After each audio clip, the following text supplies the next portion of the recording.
Eu já vi muita coisa nesse hospital. Já vi gente chegar sem batimento e voltar. Já vi mãe enterrando filho e filho enterrando mãe. Mas nada me preparou para aquela manhã. Ele entrou andando. Suava muito, mas ainda tinha forças para sorrir e perguntar se ia ser atendido logo. Disse que era só dengue, só dengue. Essas palavras ficaram ecoando na minha cabeça o resto do dia. Porque menos de 2 horas depois, ele estava morto. Sim, morto. E até hoje, eu não consigo entender como tudo aconteceu tão rápido. Ele não parecia grave. Não tinha sangramento, não desmaiou, não vomitou sangue, mas o corpo dele simplesmente desligou. E eu ainda me pergunto, quantas pessoas estão agora em casa achando que é só uma febre passageira? Quantas delas não vão ter a mesma chance que ele perdeu? Essa história me mudou. E se você acha que dengue é brincadeira, talvez precise ouvir até o fim. Era para ser só mais um plantão. Terça-feira, 7 horas da manhã, calor sufocante, aquele tipo de dia em que o ar parece pesar dentro do hospital. A sala de espera já estava cheia antes mesmo da troca de turno. Gente reclamando da demora, crianças chorando, idosos sentados de cabeça baixa, esperando um médico com mais paciência do que tempo. Eu mal consegui tomar um gole de café. Nem fui ao banheiro, só respirei fundo, vesti o jaleco e entrei na primeira sala. Um senhor com dor no peito. Depois, uma jovem com vômitos e tontura. Mais um, outro. Aquele tipo de sequência que te suga por dentro, até que ele apareceu. Cabelo suado, camiseta manchada de febre, olhos fundos. Tinha entre 30 e 35 anos, magro, expressão cansada, mas ainda lúcida. Sentou devagar na maca e me disse: "Doutor, tô com uma febre chata faz uns 3 dias. Acho que peguei dengue, mas dá uma olhada nessa mancha aqui no braço, está ardendo muito." A ficha dele dizia o básico: nome, idade, sinais vitais ainda dentro do esperado. Pressão um pouco baixa, mas nada alarmante. Temperatura 39,2. Frequência cardíaca um pouco acelerada, mas normalmente para quem tem febre. Ele não parecia grave. Me contou que tinha ido trabalhar mesmo doente nos últimos dias, mas que a dor no corpo piorou muito naquela madrugada. Foi a esposa que insistiu para ele vir. Eu perguntei se ele tinha tomado água. Ele riu. Tomei uns 2 litros de refrigerante. Serve? Na hora eu dei aquela bronca leve rindo junto. Mas no fundo já acendeu o alerta. A maioria dos casos de dengue complica por desidratação silenciosa. Mas, ainda assim, ele não parecia em risco. Conversava, fazia piada, estava orientado. Um caso comum, pelo menos era o que eu pensava. Pedi exames laboratoriais, solicitamos sorologia e um hemograma. Eu tinha mais 5 pacientes na fila e deixei ele na sala de observação recebendo soro e paracetamol. Sabe aquele sentimento de que está tudo sob controle? Era isso que eu sentia. Um alívio momentâneo entre tantos casos mais urgentes que chegavam com sirene da ambulância. Mas esse alívio durou muito pouco. Uns 20 minutos depois, a enfermeira me chamou com pressa. Disse que o paciente da sala 3, o da dengue, estava reclamando de muita dor abdominal e que os lábios estavam ficando arroxeados.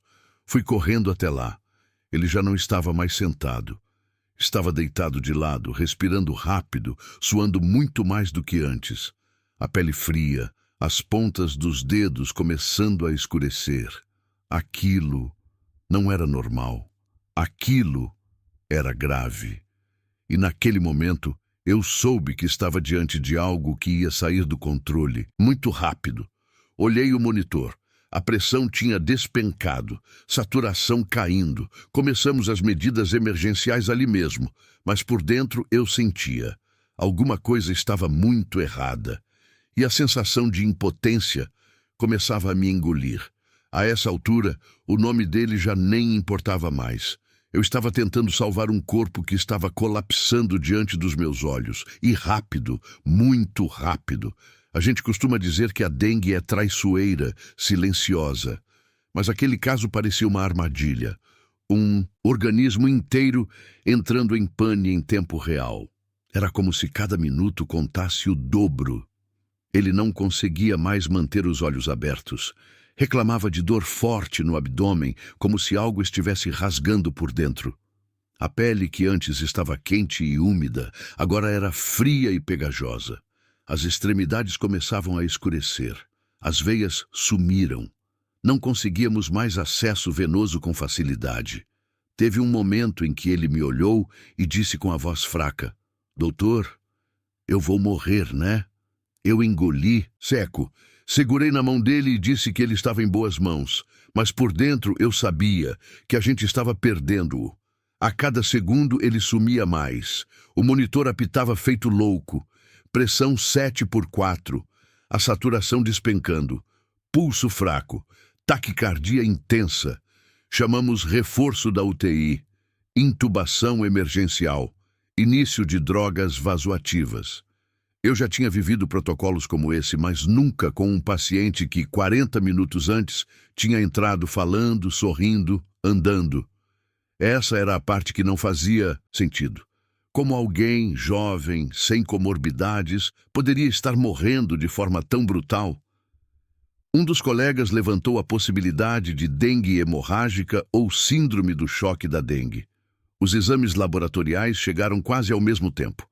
Plaquetas baixíssimas, hematócrito elevadíssimo, sinais claros de extravasamento de plasma. Estávamos diante do pior cenário possível. E o tempo não estava mais do nosso lado. Fizemos tudo. Reposição volêmica agressiva. Transfusão.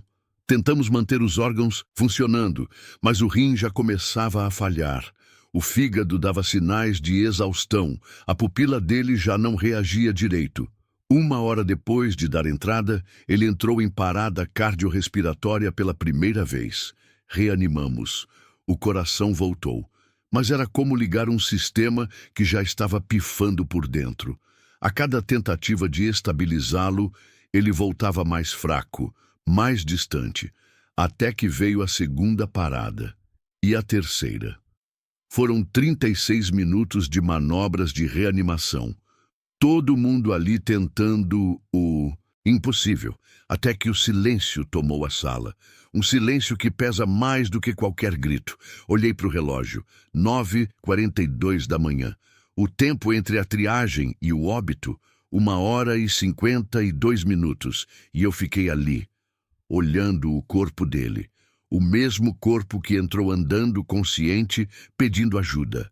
Não tinha sangue escorrendo. Não tinha cena de filme. Só o fim de uma vida que a maioria das pessoas chamaria de um caso leve de dengue. Tem coisa que a faculdade não ensina. Você pode decorar todos os protocolos, repetir algoritmos de emergência de olhos fechados, saber a dose exata de cada droga, o tempo de cada massagem cardíaca, mas nada, absolutamente nada, te prepara para assistir alguém morrendo na sua frente e perceber que, mesmo fazendo tudo certo, você não tem o controle de nada. Quando ele teve a primeira parada cardíaca, o instinto assumiu o comando. Adrenalina na veia, literalmente. A voz do colega ecoou firme.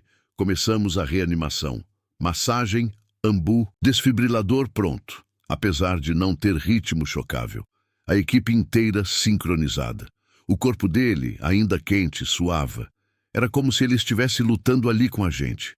A cada compressão, eu lembrava da risada dele 1 hora antes, da piada sobre o refrigerante, do jeito que ele falou da esposa. Ele era real, um ser humano, não uma estatística. E isso me doía, porque no fundo, eu já sabia que estávamos perdendo. O coração voltou.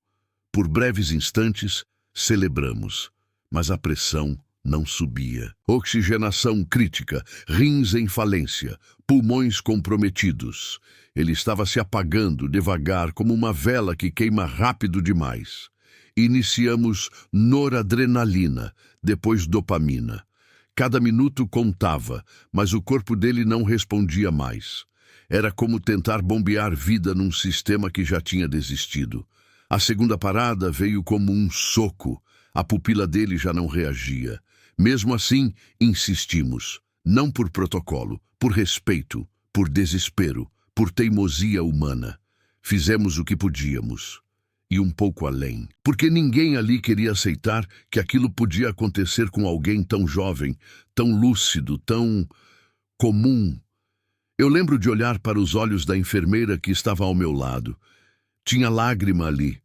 E isso me desmoronou por dentro. Porque a gente aprende a ser técnico, a ser firme, a separar emoção de prática. Mas tem coisa que atravessa. E ele atravessou todo mundo ali. Na terceira parada, o corpo já não reagia, a frequência zerada, a equipe exausta, mas ainda firme. Segundos viraram eternidade. Então, o silêncio. O mesmo som de sempre, aquele bip contínuo que nunca vai ser só um som. Vai ser um lembrete de que a gente perdeu. De novo, declaramos o óbito. Eu retirei minhas luvas com raiva. Raiva da doença, raiva do tempo, raiva de não termos tido uma chance maior com ele. Mas, acima de tudo, uma frustração silenciosa.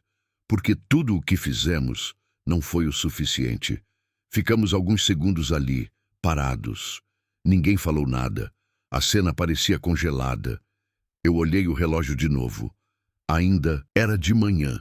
E o plantão estava só começando. Essa é a parte que ninguém quer fazer. A parte que ninguém treina, a parte que não tem protocolo.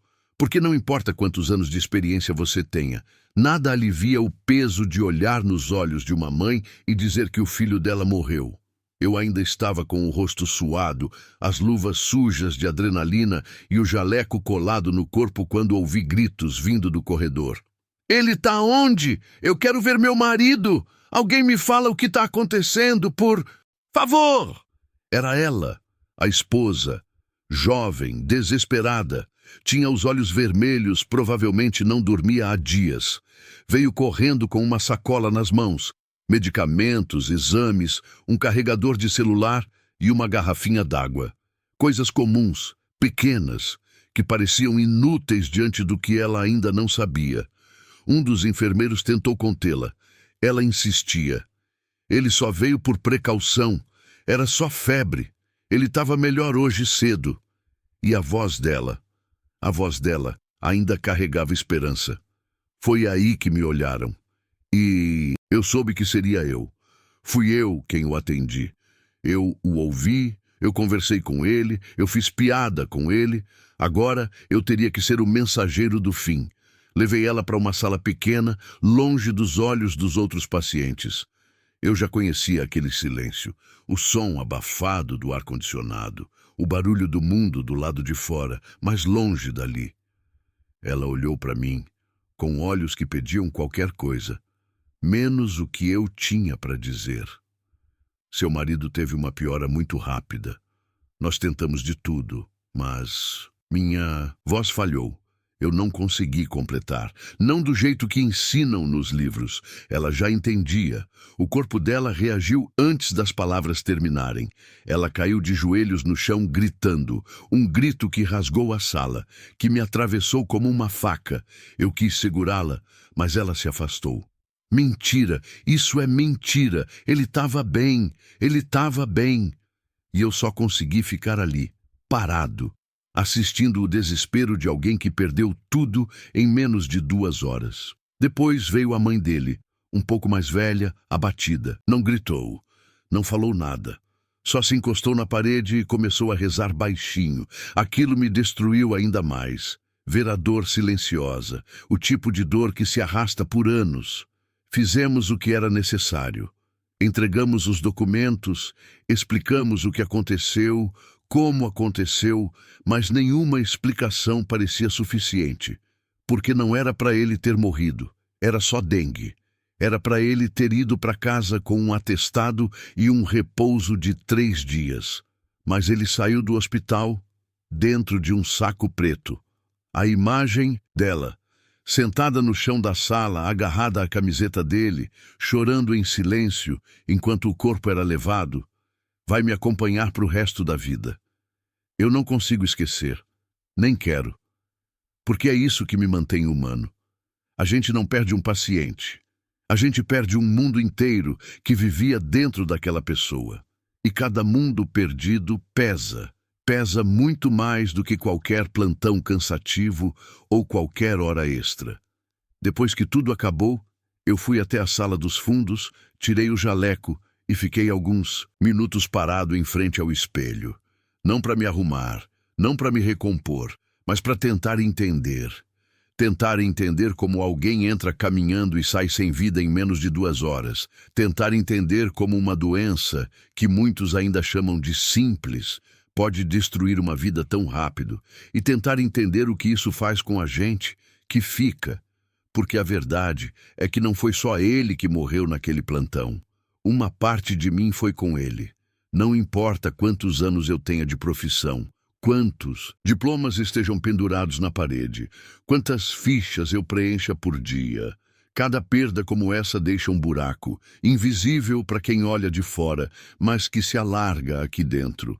É estranho dizer, mas eu lembro de detalhes bobos dele, do jeito como falou obrigado quando pegou o copinho de água, do sorriso tímido enquanto contava que a esposa era quem o obrigava a se cuidar, da maneira que mexeu no celular para mostrar os sintomas no Google, coisas normais, pequenas, cotidianas, mas que, de alguma forma, ficaram marcadas em mim.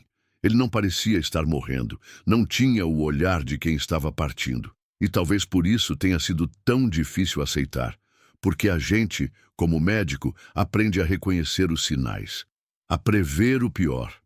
Mas naquele dia, o pior chegou sem aviso, sem tempo, sem chance.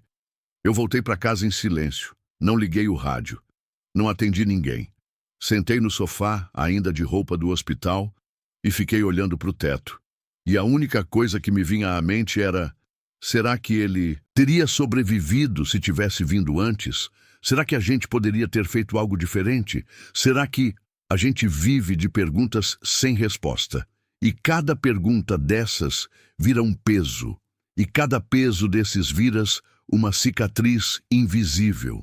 A diferença é que, enquanto as pessoas veem a gente com jaleco branco, prescrevendo, atendendo, resolvendo, elas não veem o que fica depois que a porta da sala se fecha. Dizem que com o tempo a gente se acostuma, mas é mentira. Ninguém se acostuma a ver alguém morrer quando não precisava morrer. Ninguém se acostuma a avisar uma família que a vida deles nunca mais será a mesma. A gente apenas aprende a seguir, a levantar no dia seguinte, a fingir que está tudo bem. Mas no fundo, a gente carrega cada nome, cada rosto, cada história. E esse paciente que entrou com sintomas de dengue e morreu em menos de 2 horas, vai ser um daqueles que eu nunca mais vou esquecer. Essa história não é só sobre a morte de um paciente, é sobre o quanto a gente subestima a vida, o quanto a gente adia o cuidado, o quanto normalizamos os sinais de alerta do próprio corpo como se fosse só uma febrezinha, um cansaço do dia a dia, um amanhã melhora. Ele morreu em menos de 2 horas, e isso me assusta até hoje. Porque se você me perguntar, eu diria que ele não parecia grave. Ele conversava, sorria, fazia piada, e talvez por isso tudo tenha doído ainda mais, porque ninguém espera que alguém assim vá morrer tão rápido. Nem ele, nem eu, nem a esposa dele. Quantas pessoas, agora mesmo, estão em casa deitadas, suando, com dor no corpo, febre alta, e ainda acham que não é nada? Quantas delas vão deixar para depois? Quantas vão pagar para ver e quantas não vão ter tempo para se arrepender?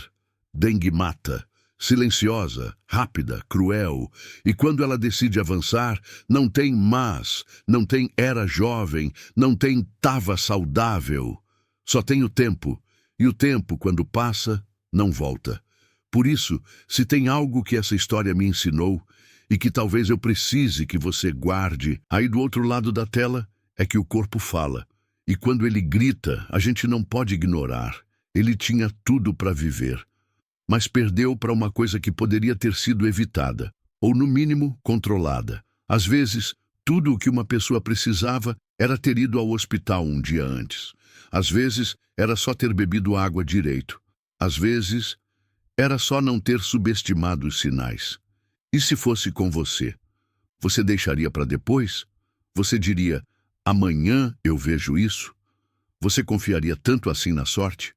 Hoje, eu só consigo lembrar daquele olhar, o último olhar que ele me deu, como se pedisse, me salva. E eu não consegui. E talvez você que está ouvindo isso agora ainda esteja em tempo de se salvar, ou de salvar alguém. Cuide-se, não espere. E se tiver dúvida, procura ajuda, porque uma dor de cabeça pode ser só isso. Ou pode ser o começo do fim. E a linha entre um e outro, às vezes, é só uma decisão mal calculada. Ou algumas horas que não voltam mais. Às vezes, contar uma história como essa é a única forma que a gente encontra para transformar dor em alerta, para que ninguém precise passar pelo que ele passou, para que nenhuma mãe, nenhuma esposa, nenhum filho tenha que receber uma notícia como aquela. Se essa história te tocou de alguma forma, se ela fez você pensar em alguém, compartilha com essa pessoa. Pode parecer pouco, mas pode salvar uma vida. E se você quer ouvir mais histórias reais, e como essa, que mostram o lado humano dos corredores de um hospital, se inscreve no canal. Aqui, a gente não romantiza a dor, mas transforma ela em reflexão, porque toda vida importa, toda história importa. E talvez a próxima que eu contar seja parecida com a sua.